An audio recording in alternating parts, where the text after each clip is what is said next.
been a huge part of this year. Like, it's just been so challenging, like being active and playing 4 games and then not, and like not feeling the best, and then like frustrated of like how hard I worked in the off season, and then like all I do is rehab and like continue to do this process, and just like trying to trust that the best I can. And obviously there's really... What happens when the WNBA's brightest star goes down with an injury, and the league acts as if nothing's wrong?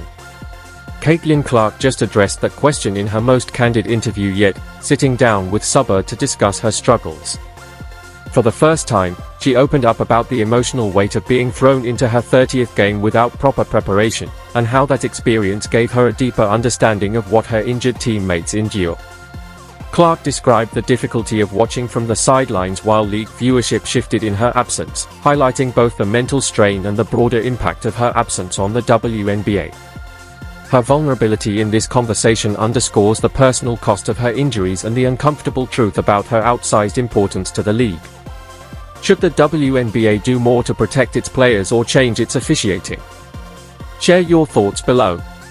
Where like it's a little bit easier, and like you're very, very motivated, and like you're close to the finish line of getting back and being back, and then like it's not like I have a training camp to like build up to like playing my first game again. It's like, no, like you're tossed into game 30, like go try to play well. Like it's hard, like it really is. And I think it has given me really good perspective on like what a lot of my teammates and people that I've, teams I've been a part of, like certain people have had to go through. Clark's injury troubles struck early and unexpectedly, forcing her to face a challenge she had never encountered in her basketball career.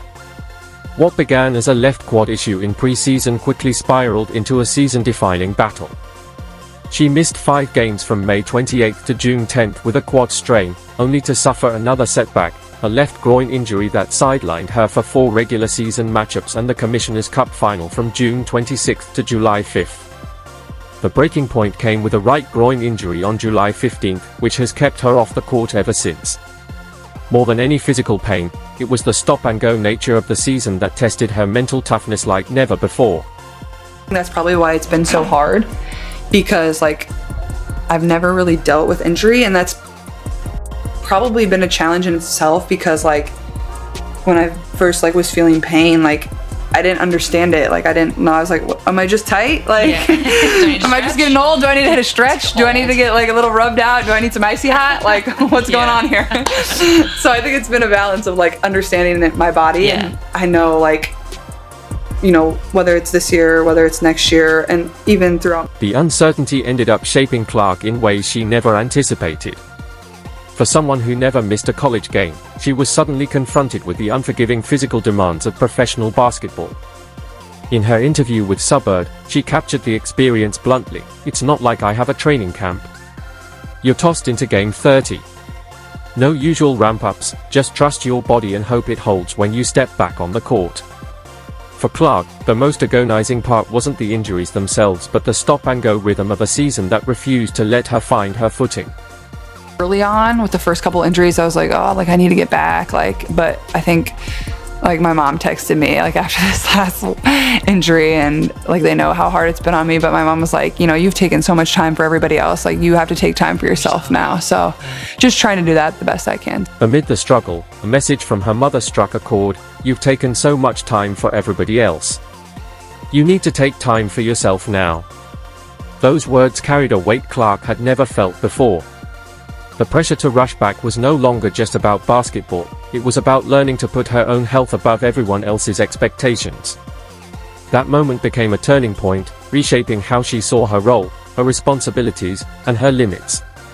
Viewership and ticket sales are like up across the WNBA, and then and they're also, when you don't play, there's a dip, like a substantial dip. So how does it impact your patience? You know what I mean? Like you're coming back from this injury and everybody knows this, that when you play that changes. Yeah. I guess the better question is, how are you like managing it so it doesn't? Meanwhile, the numbers told an uncomfortable story about Clark's importance to the league and to her team. The Fever were clearly stronger with her on the court, posting an 8-5 record in games she played compared to a 9-9 stretch without her. Her absence was felt beyond the win-loss column, attendance dipped, and TV ratings followed suit.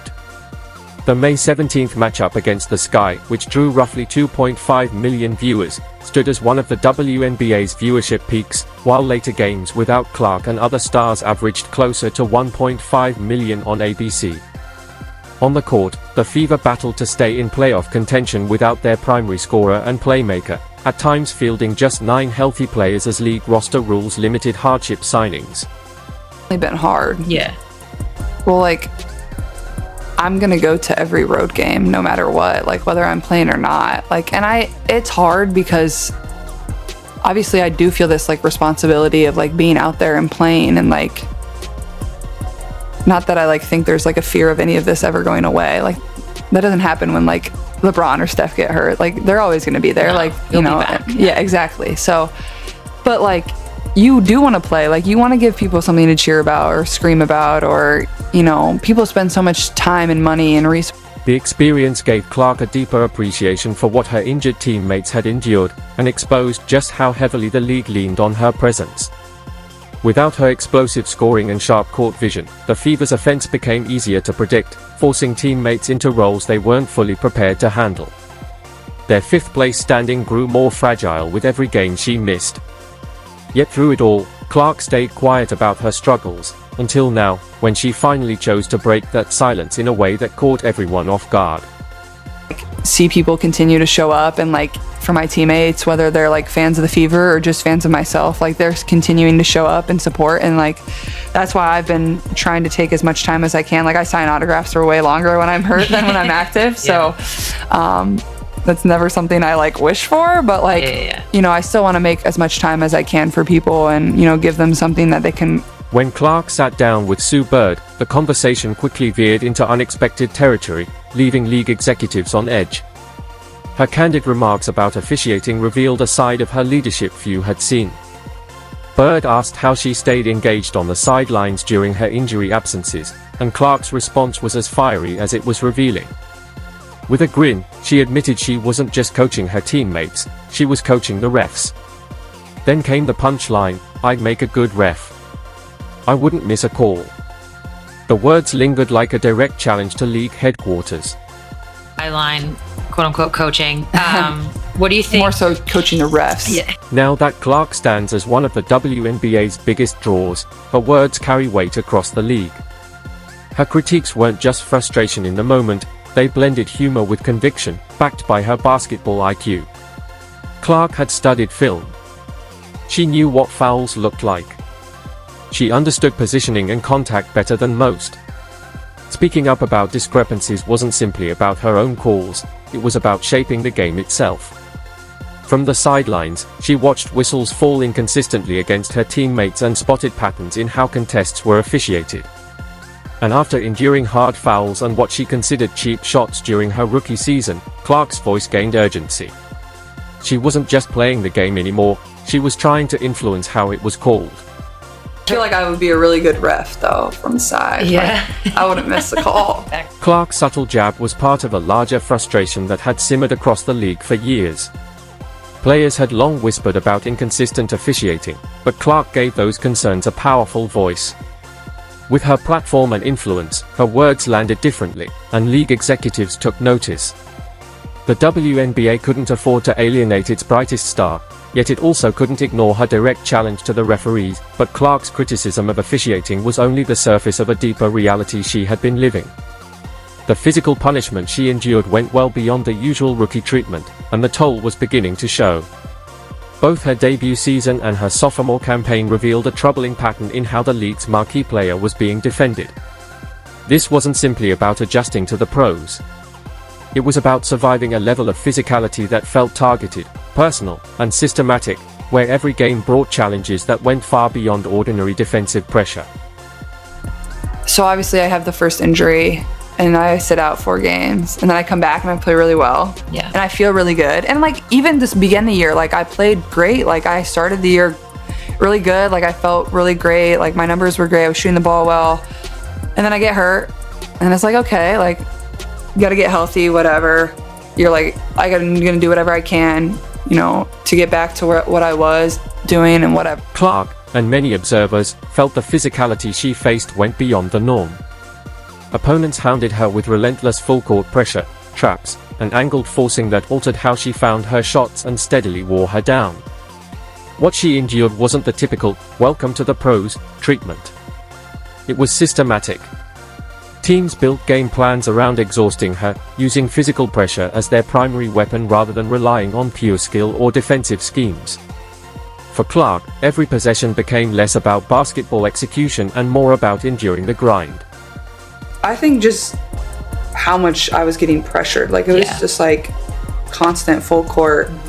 And also, I think as the season went on, like, that chilled out as much. Like, it's hard to like want to do that an entire season. Like, teams like, you don't want to pick up 94 feet the entire season like that. The deliberate nature of Clark's treatment became evident when comparing how opponents defended her versus other rookies. Her rare blend of deep shooting range and elite court vision made her the focal point of aggressive defensive schemes. Stopping her buckets wasn't enough. Teams sought to wear her down physically, grinding her over the course of entire games. Clark herself admitted her injury struggles were unlike anything she had ever experienced, acknowledging she had never been through anything like this. The difference between the protection she felt in college and the physical reality of the WNBA was stark, and her current setbacks underscored just how punishing that transition had been. Rookie year, it's, everybody's picking you up full court, trying to tire you out. For sure. Not let you get anything easy. They're physical with you. They're pushing you right. Everyone knows you like to go left, so now teams, you already talked about in college, they didn't really do that as much. You're getting trapped. Clark's string of soft tissue injuries, quad, groin, and the grinding stop-and-go season, spotlighted a larger question: are the WNBA's stars truly being protected?